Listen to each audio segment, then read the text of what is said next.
everyone, this is Michelle from the Snooze Clinic, and welcome to another episode of Sleep Talk. Okay, in today's episode, we have another guest with us. His name is Chen Man, who has very kindly offered to share his story about his CPAP journey. So I'm really glad that a couple of people have come forward to offer to speak about their CPAP journey, the difficulties they face, how they overcome the difficulties.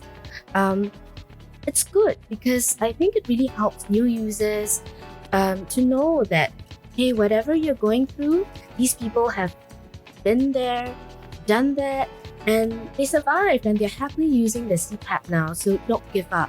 Yeah. So a few people also asked me if the guests that I feature on Sleep Talk are my patients. Yes and no. Well, because someone said that, if they're your patients, obviously they'll see good things about CPAP, right? Actually, no, yeah. Patients don't give me that much space. Okay, so, yes and no. In Chen Man's case, Chen Man is someone that I randomly met on LinkedIn. Yeah, I think I posted something about obstructive sleep apnea, or I posted about my clinic, and yeah, that was when he said, hey, I've got OSA and I struggled to use it, and yeah, I'm still using it now. Can we link up? And I said, sure. So when I told him that I was going to have this podcast, he was agreeable straight away, right away. And he was actually quite keen to do this so that, if it helps other people, other new users to better gear themselves towards, the CPAP journey, why not? Yeah. So, okay, let's hear what Chen Man has to say. Hi, Chen Man. Hi, Michelle. Hey, good to have you here with us. Likewise. Yeah, thanks for agreeing to do this.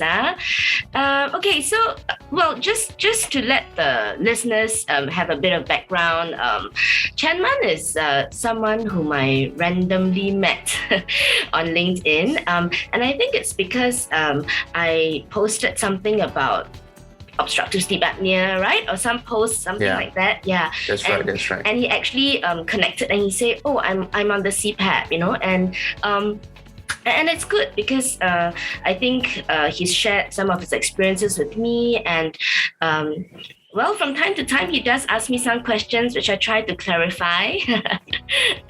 Okay, so are you ready? Yep. Okay. Okay, so when were you first diagnosed? With OSA. Yes, correct. So I was officially diagnosed with OSA 3+ years ago. 3+ years ago, but I guess the suspicion was way before that, maybe about 5 years ago. Okay, yeah. So why didn't you do anything about it before that?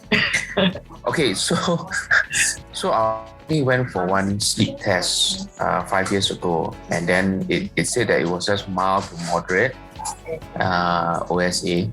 So I didn't read up much into it lah. So the next follow-up for me was to try on a CPAP machine. And when I was trying out the CPAP machine, the contraptions, I felt very uncomfortable, like I couldn't breathe and all that. So they tried various masks on me, and I was like, wow, I really cannot breathe. So I was like, I don't think I can. I don't think I'll get used to this. So I gave up. But on hindsight, I think I had a migraine attack during that time. So at that time, I didn't know I had migraine yet. So on hindsight, now that I know that I have migraine, I look back at it, right? I think that was a migraine trigger, like the confined room that they put on the mask for me and everything. So it's like kind of triggered it. Oh, yeah. Right. So actually, in other words, the can I say that the bad effects, right? The bad side effects that you had, which you thought was actually a result of the mask and the CPAP was actually Correct. unrelated. But because you had this, you had correlated it very negatively, so you kind of like, CPAP's going to cause me this discomfort, which is why you decided to give up, right? The first time round, is it? Correct. And that nothing fits me. And I think that overriding factor at that time, right, was that a doctor told me I had deviated septum in my nose. That's the crooked structure behind my nose bridge, right? So I think the thoughts in my head was like, wow, I really cannot breathe. I mean, like there's this obstruction in my nose, right? So if I'm going to use something like that and it really it will affect my breathing and all that, it's not going to be worth spending so much money just to force myself to breathe. Yeah. So it's counterintuitive at that time. Yeah. Okay. So how long did it take you to go back? Or go back and try again. And revisit the okay, maybe before we go there, what made you revisit the idea of a CPAP? Okay, so the timeline was like 5 years and then three years plus, right? So then after that, I was diagnosed with migraines. So then I realized that maybe I have to do something about my migraines. Number one, okay, that's my number one factor because it was affecting my life. So I was looking through what were the things that made my life so low quality of living lah. So then I was like, morning I have 8-9 hours of sleep, but on the way to work I can still fall asleep. After lunch I can still fall asleep. So something is not right. Something is not right. So then after that, like in the middle of the night when I wake up, I will straight away go to the toilet, right? Like it's a natural thing for me. I just go to the toilet and it will be like 2-3 times a night. The moment I wake up, I'll go to the toilet. Right? So then after that, it's like this thing is very disruptive, and I know that I'm sleeping supposedly in terms of time, quantity, right? But the quality is not there. So I decided to see the doctor again, and the doctor suggested, maybe my migraine issues could be made worse by OSA. So he said, did you do an sleep test before? I said, yeah, that time was mild to moderate. Then he said, why don't we do it again and see where we are, right? So I did it, and it showed that it's still mild to moderate, but I think in total, I was not breathing more than 1 hour in the 8 hours of sleep. In total, not that one shot. Yeah. So that was, he said, that was probably the reason why I still feel so tired. And every picture I have, right, it's like my eyes are like macam panda. Sounds like me. Yeah. So even though I 8-9 hours of sleep, right? So that was the considering factor. Then I decided, I'll go for it and then deviated septum or not, I still can breathe. I mean, I've been living with it since I was born, right? So let's just go for it. And then I did the test again, and I started wearing the mask. Yeah. So how was the second round? Second round was they hooked me up.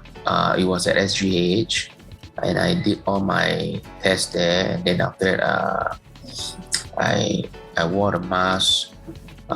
Initially felt a bit uncomfortable. Then I'm an engineer by training, so I tend to think a lot about research and tests and all that, right? So I was thinking, during the test, right, when I was wearing the mask, when I was sleeping with everything hooked up on me, right, I was hardly moving on my bed because, I scared the cables come out or whatever. See? So is this a correct test or not? Is this a fair test or not, right? But I asked the technician the questions, and he said, it's quite general, but then the thing is accurate in the sense that if you have sleep apnea means you have sleep apnea, you cannot either or. Yeah, so yeah, I wore the mask. Eventually I tried on the full mask, it felt very restrictive. Then I used the pillow, the nose pillow. Yeah. Was that better? Pillow, and then much better. But it took some time to get used to it. But after that is second nature already. So can I say that, or would you agree that actually the mindset when you go for your CPAP trial, for your mask fitting, do you feel that the mindset actually affects a lot as to whether you can eventually accept it? Because initially, I think maybe the first round you were not very receptive also, is it? Or were you like a bit apprehensive, or like, do I have to use a machine? Was there any difference in mindset like for the first time and the second time? Because I feel that normally when people come back in for the second time, they already see a problem. Before that, maybe they saw a problem, but they think, it's okay, I'll put it off. And usually the second time they come back is where they actually see that there is a bigger problem than they initially thought. Was that the same for you? So like when you went for your second sleep test, for your second mask fitting, for your CPAP trial and all that, were you more positive about it and like, I need to do something about it? Yes, I was, to put it loosely, I was quite desperate to do something about my migraine. So if this could help, which it did lah. I mean, to a certain extent, it doesn't cure migraine or not, but it helps to a certain extent. I feel more refreshed. But yes, I was apprehensive at first. And considering it was more than 5 years ago versus 3 years ago when I really started, right? During that time, I think there's a little bit more literature on it. So I researched a little bit more on it, and I read about the benefits of using the CPAP. But having said that, there are still questions. There are still questions, even though I've used it for 3 years. Sure.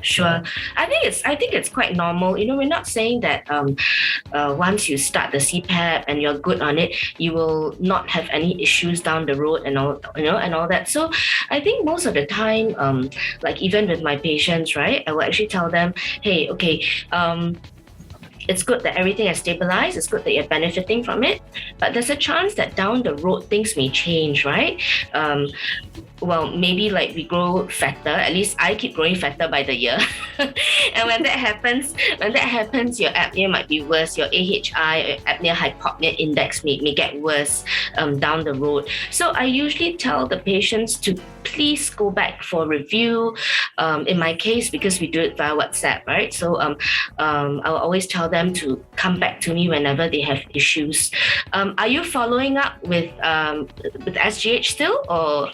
Yes. So it's a yearly review. That's good.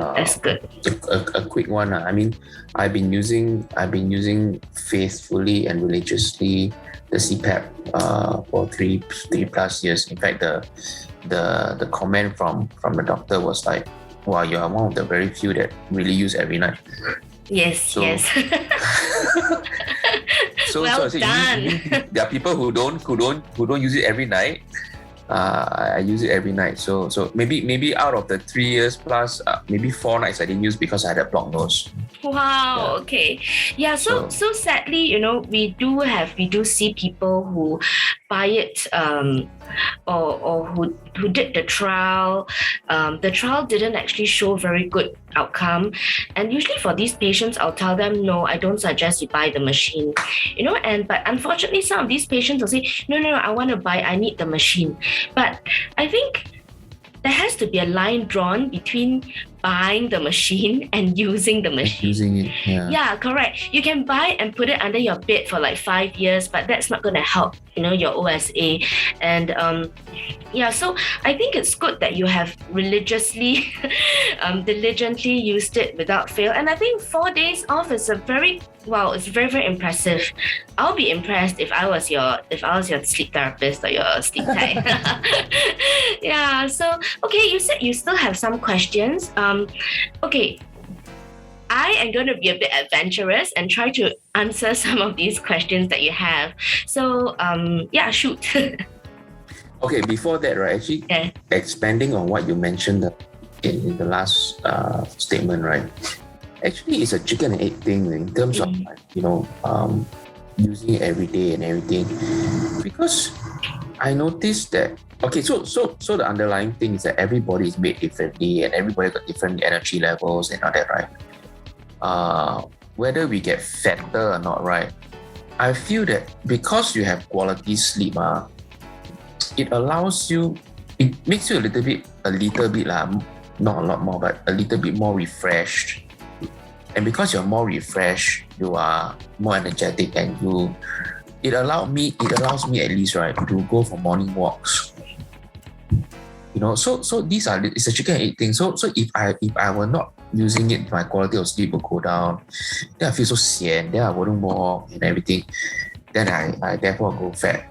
Then I'm also on intermittent fasting. So all these, right, with a quality sleep, it was easy for me to transition to intermittent fasting. Right. These are little things that kind of like build up each other, right? And then I noticed, right, with that quality sleep and intermittent fasting, right, my cholesterol levels actually lowered. My fatty liver issues, right, actually got better. Right. So all these things, all these things actually add up, and then I don't wake up in the middle of the night now. So all these all adds up, and I will encourage people to use the CPAP if they need to . So yeah, but my migraines are still there, but it's less. Yeah. Okay. But still, overall, right. better. Yeah. Right. Maybe, because I think migraines can be caused by quite a number of issues, right? Maybe even stress at work and a lot of other things.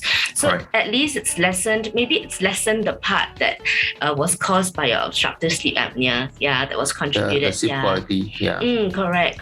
So actually, what you mentioned is true. About being more energetic, going for walks. Because you're not the only one. I do have quite a number of patients. Where they tell me, oh, now I can go for my hourly walks every day.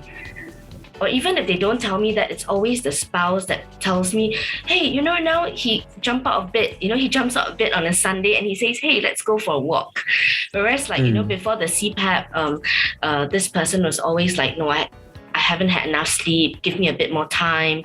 I want to sleep in. It's a Sunday, and surprisingly, I think similarly like you for that patient, his apnea was so mild that at first we were not very sure whether the CPAP would even help him. That significantly, because I think his was like 6 per hour is AHI, so it was just just slightly above the normal range. But so for that guy, he actually tried he actually did the CPAP trial and then decided to stop after 1 month because he wasn't too convinced, but after 3 months he called me and he said, I think I want the CPAP. And I'm like, oh, okay. Any reasons? And this was what he cited, that he was feeling lethargic and all that. So I guess, because everyone's different. So for him, he's probably more symptomatic. Like the slightest disruptions to sleep actually causes like really huge effects that he feels. That's good. And also I think a lot of people don't realize that obstructive sleep apnea, besides affecting like your breathing, I mean things like hypertension, everybody knows right, that affects hypertension, it affects your blood pressure, and sometimes people get palpitations or arrhythmias or irregular heartbeat, things like that because of obstructive sleep apnea. But I think that other things which people don't realize, and that it's that obstructive sleep apnea actually affects your hormones as well. And I think that also that ties in with the losing weight, getting fat kind of thing, because from what I understand, I may be wrong. I should get an endocrinologist to come and talk about this. From what I understand, because like there are two hormones, right, leptin and ghrelin, that affects how satisfied you are after you eat, and you're craving for food.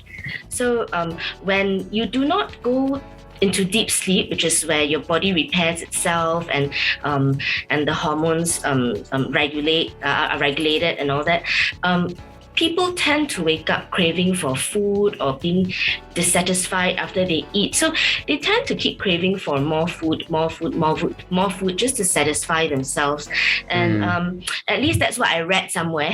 And I think that actually contributes to you getting fat, not you, me, okay, to people getting fat, yeah.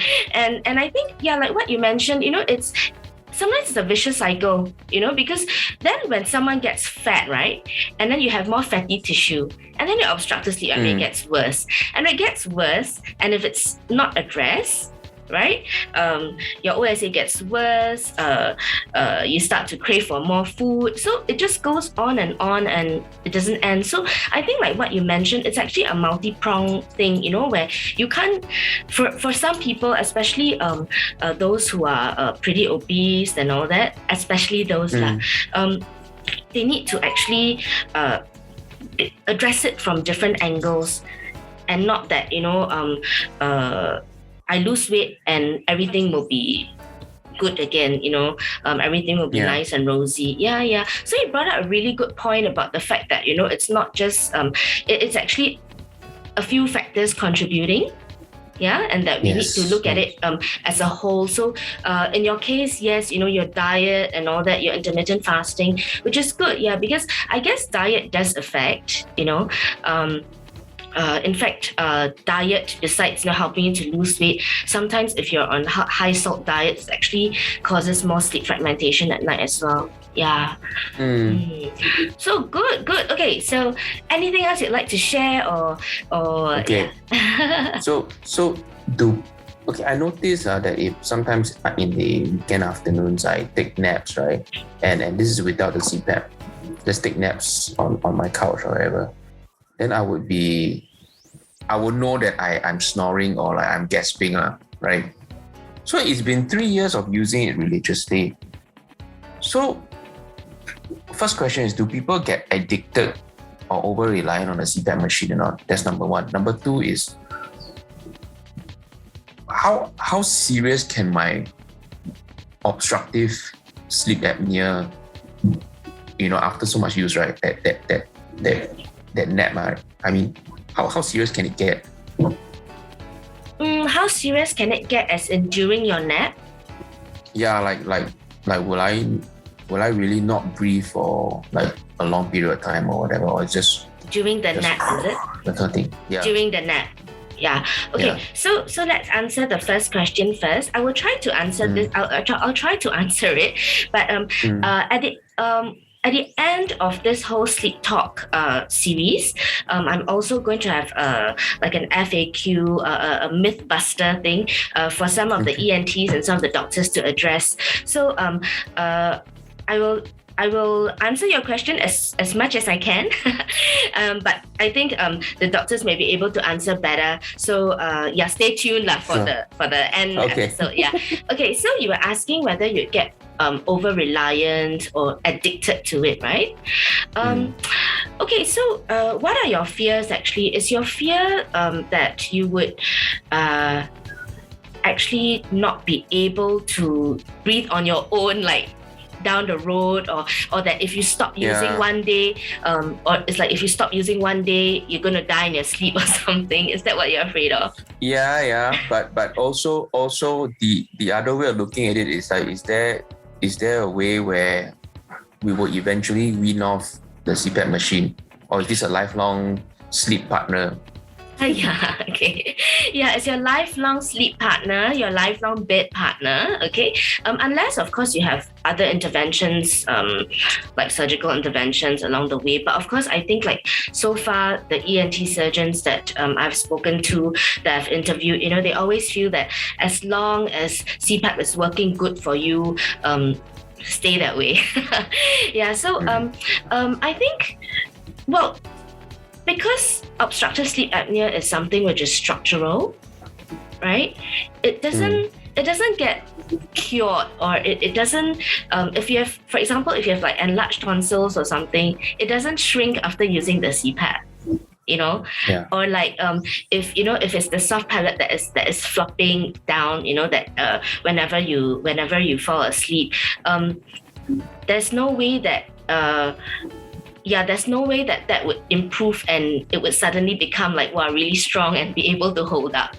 So the CPAP, what the CPAP does, right? The positive pressure, what it does is just to hold up the soft tissue that is flopping down. Yeah. So in that sense, it's not a cure, right? It's just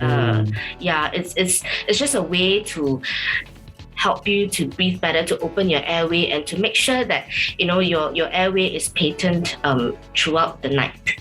Yeah. So in that sense, I don't think you can wean off, you know. Okay, but then again, when you talk about weaning off, weaning off sounds very severe lah. It sounds like if someone's on a ventilator with a trachea or something, you know. Okay. Yeah, but actually, so what will happen if you stop using the CPAP? I think maybe that's what you want to know. When you stop using the CPAP, you can still sleep lah. You know, you will go back to square one, right? You will still be snoring. You will still be gasping for air. But the thing is, if you don't use the CPAP for a prolonged period, this is going to get worse, right? This is going to deteriorate faster than when you're using the CPAP. Because if you're using the CPAP, at least the positive airway pressure is helping you to defy gravitational pull, as in, you know, it's holding up your soft tissue. You know, so, and that is also why, okay, there's some patients that actually stop CPAP for like 3 days or 2 days to try and see, right? And they're really they're really happy, really excited. They call me the next day and they say, hey, you know what? I think I'm cured. And I'm like, huh? And he said, you know, last night, my wife said I didn't snore, you know, even though I didn't use the CPAP. So I said, okay, well, good to know, but you wait lah, you count 2-3 days, and then you come back and let me know whether the snore start again. And it does. I think it's because when you use it for a prolonged period, right, it's held up.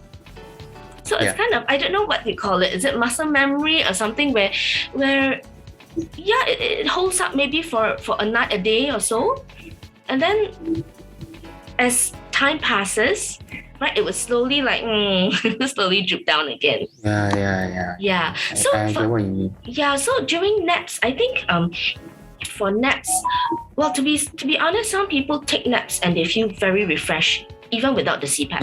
And there are people with obstructive sleep apnea. Yeah. But there are some people that that can take like a 2-hour nap and they feel like, oh, when they wake up, it's as though they haven't taken a nap. They still feel like they just got run over by a truck or something, you know. Yeah. But I think it's because, like, for some people when they take naps, and they get multiple apneas during the nap, like 30 times per hour. And if the nap is 1 hour, the person's disrupted 30 times during that hour. So the person can still feel very sleepy, if the person, you know, doesn't use the CPAP during the nap. Are you feeling very sleepy now? No. Okay, because I see you like closing your eyes, so I'm wondering whether am I terribly boring or yeah. So you know what I mean, right? Like I used my CPAP last night, so I'm not sleepy. Okay, awesome. Yeah. But you know you get my point, right, about the naps and why people still feel like sleepy during the naps. Yeah. But you don't use your CPAP during naps, right? Do you? No. But you're okay. Sometimes I already go to my bed, then I will use. Otherwise, if it's the couch, I won't be carrying my CPAP around everywhere I go. Right. And those are probably short naps, is it? Like how long are your naps? Correct. Half hour. 15 minutes. Okay. Okay. That's right. Okay. Yeah. Then probably it's no point because you won't even go into your deep sleep. You know where. Yeah, but you're sitting down and then your neck is you know, flop backwards, so you tend to gasp for air, you know, like the sometimes snoring position. Yeah. So this is when you are sitting up, no, right? Yeah, in sitting line up and then your head is tilted backwards. Okay, I Yeah. see. Get it. Yeah. Okay, because I thought you're sitting like upright, in a chair, and you're still like gasping and snoring. Then I don't That's think not yours may be mild or moderate. Yeah. Okay. So the next question was Actually, this is more on the equipment side of things. okay. Is a humidifier really necessary in our climate? Yes. Actually, okay. So let's put it this way. If you talk about a humidifier in your room, in your house, right? Mhm. That's actually for the ambience air and all that. Fine. So I guess some people will say it's not necessary. We are already very humid, which is true. Yeah. But for the CPAP, you have to know that it's pressured air that's rushing into your nose, down your throat. Yeah. And this will definitely cause dryness. It's like, okay, let's not talk about the CPAP. Let's talk about you're an avid cyclist, right? Used to. Okay. Until sleep apnea happened. Okay. Now you can go back to cycling. Yeah. So it's like if you're cycling at full speed and you open your mouth, the Right. air that's going in, right? So And there's- flies. Yes, Insects. yeah, and flies. Yes. Okay, so hopefully at night, you don't have flies. Now with the CPAP mask and all that, probably less entry points for the flies, lah. Yeah. So so that kind of feeling where air is rushing through, right? And I Yeah. think that pressure is not even as high as you're talking about. Let's say a CPAP pressure of 10. Where it's actually gushing in. So I think even if the humidity of the ambience air is it's pretty humid, it's pretty damp, it will not we can't say the same for the air in your nose and your throat when you're using the CPAP.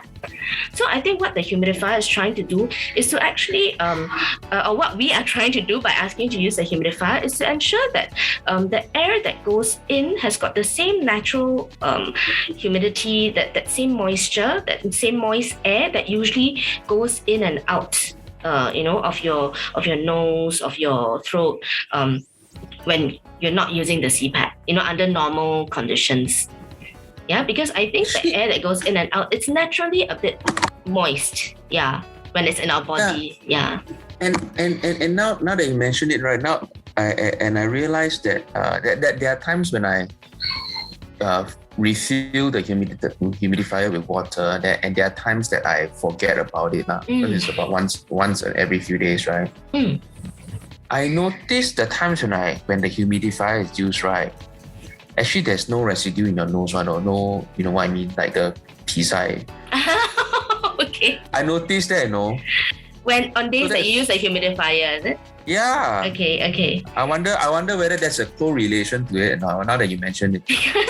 Because as in your pea side is hardened, right? So it's things that are Yeah. So with the humidifier, it's dry and kind of hardened. helps So you clear, humidifier, softens it and moistens the whole thing. So it actually cleans your nasal Cleans your- passages at the same okay. time. I mean that's maybe no, that's because that's my how I noticed it lah. I guess because it doesn't get crusty, right? Because like normally Yeah, when you have yeah. mucus or whatever, it becomes crusty and it becomes your booger lah, your pea side, Yeah. For a while I thought you're asking me whether using the CPAP actually cause a reduction in your pea side. Then I was gonna say like, oh, it can't be so strong it's blasting the pea side in, right? No. So- I think Okay. it cleans the passages at the same time. I mean, in the form of moistening I it think lah. because it's moist, it's moist, so it doesn't harden and crust up and become Yeah. probably. So it stays as mucus and so everything is moist, nice and moist inside you. Okay. So Okay, final next, question. How long can a machine last? If I'm using every night, If you're using Right. every night, okay. So Yeah. well, generally, a machine can last 5 to 7 years thereabouts. Yeah. Yeah. Of course, like I think some of you when you purchase the machine, you'll be like, "Huh, warranty is 2 years. Does that mean I have to change my machine after 2 years?" No, it doesn't mean that lah. So basically, warranty, the usual warranty is 2 years. After 2 years, it means that if it's if it's faulty, it can be repaired. But up to about 5 to 7 years, that's the useful life, yeah, where you might But we think still have to do of- our homework by replacing the filters and yes do yes the cleaning. thank goodness yeah. okay, who taught you there were filters? Like you read up, or you think it's common sense? Actually, no one told me about the filter, that small piece of filter. It was just so happened I saw the component list that there's a refillable or replaceable filter. Then I thought it has to be replaced. And then when I replaced it after 6 months, right, that filter was really dirty. Yes. Yeah, so I just have to replace that piece of Yeah. filter thing. So I think it's also important, in order for your machine to last longer, for the accessories to last longer, you need to be diligently, taking care of it lah. Yeah, right. So and this includes changing your filters. This includes washing your tubing. Yeah. Correct. And of course, How often washing do you your have to nose wash the piece. tubings? Okay, by right. Okay, what I'm telling you is whatever the advice or the suggestions are actually based on ResMed machines and accessories, or at least from what I know, Okay. at least what I advise my patients. So usually I'll ask them to wash the tubing once a week. Okay. Okay. Let me guess, you haven't And washed is there- it is- for very long. Looking at your face. Initially lah. Then after I felt no need lah. But then you are right lah. I should actually wash it more regularly. But I was just thinking, is there a correct way of washing? Because the tube is very long. The only thing you can do is just flush water through. Yeah, so the good thing is that for CPAP accessories, right? You use the same thing to wash everything, which is mild soap and water. So when we talk about mild soap, basically diluted soap. Nothing too abrasive. Yeah, don't use like bleach lah and all that. Nothing too abrasive that's going to make the material break down or anything like that. So just use mild soap and water. For the tubing, there are two ways to do it, right? So if you have space constraints, like previously in my previous office, I had space constraints. So what I'll do is, like when you flush water through, or you take the tube and then you put a few drops of mild soap, right? And then you put water, and then you go like like Like chemistry experiment. yeah. Okay, so this is actually what I do with my fish tank tubes lah. So so just to let the soapy water swirl around a bit, and then after that you flush through the water. The other way, of course, is to actually take a pail and dunk the whole tube in a pail with a few drops of soap, right? Dunk the whole tube in and let it pass through. Don't soak it like for very long, of course. Just leave it for a while, and then after that, just flush water through.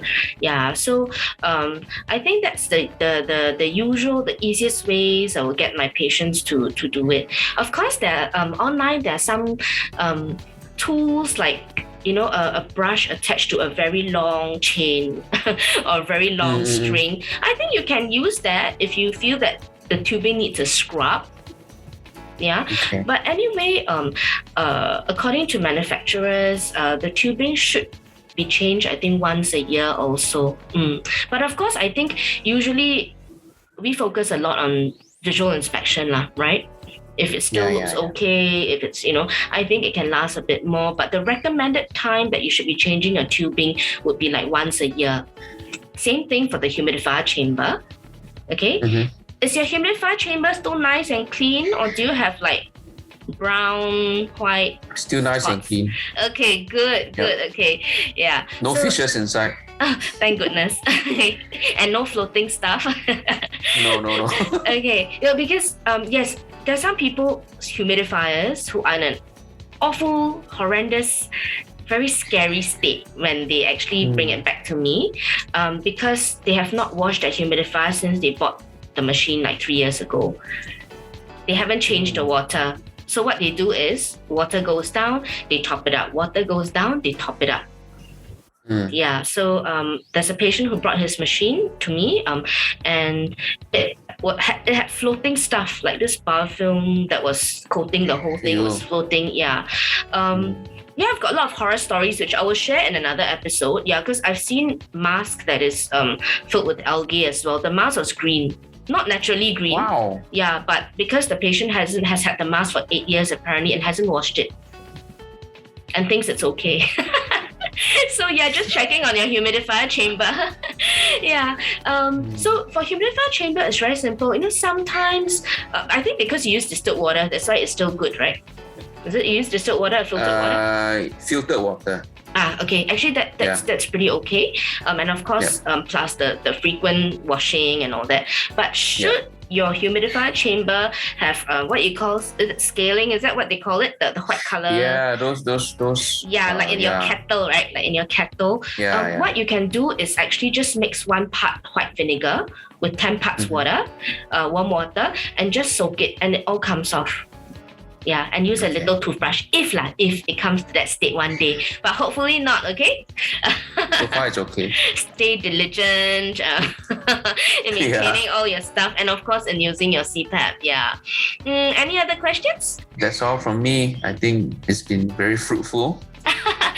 Okay, I hope so. If you have any other questions, no issues, you can just send me a message or send me messages, and I will post them to the doctors that will be answering the FAQ session at the end. Yeah. Okay. Yep. All right. Thank you so much, Chairman. Thanks, Michelle. Are you going back to work now? Yep. Okay, thank you so much for sparing the time. Yeah, so yes, please continue to use your CPAP. Please continue being an advocate. Advise the people around you who are snoring very badly, who sound like drills or sound like motorcycles at night. Yeah, try and get them to seek help. Okay. Yeah. Yep. Okay. Sure, no I'll problem. speak to you soon. Thank you once too. again. Take Bye-bye. care. Yeah, have All a right, good day. bye-bye. Bye-bye. Bye. Thank you, Chanman. Okay, I think Chanman has highlighted a few important things. While some people actually, take on CPAP like it's nothing, like it's just another day. There are patients who face a lot of difficulties using the CPAP. Yeah. So I think Chanman was one of them. He actually went for a CPAP trial, went for his mask fitting, decided not to proceed. Well, coincidentally, in his case, he was having a migraine attack or something, and which was causing him a lot of discomfort. And very unfortunately, it was during his mask fitting. So I think he actually correlated the mask fitting to that uncomfortable feeling, and thus not wanting to put himself through that feeling again. So as he mentioned, on hindsight, it was probably his migraine attack that was causing all the discomfort. So very, very thankfully, he tried it again.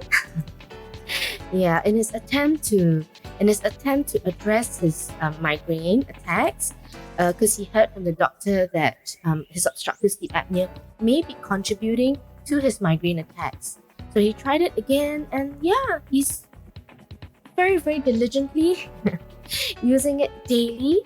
It's been 3 years, and I think, from what I recall, he said that he's probably taken only 4 days off the CPAP in this 3 years, and it's awesome. So, okay, I really, really hope that today's episode has helped all of you, some of you, in some way or other. It may not be you, but you may know of someone, a friend, or your loved one who's on the CPAP and struggling to continue. So get them to listen to the podcast, to the sharing sessions, and so that they'll know that they're not alone. Whatever difficulties they're going through, are the same things that others have gone through, but they persevered, they went through it, and yeah, and all was well after that. Yeah. So okay, till next time. Bye.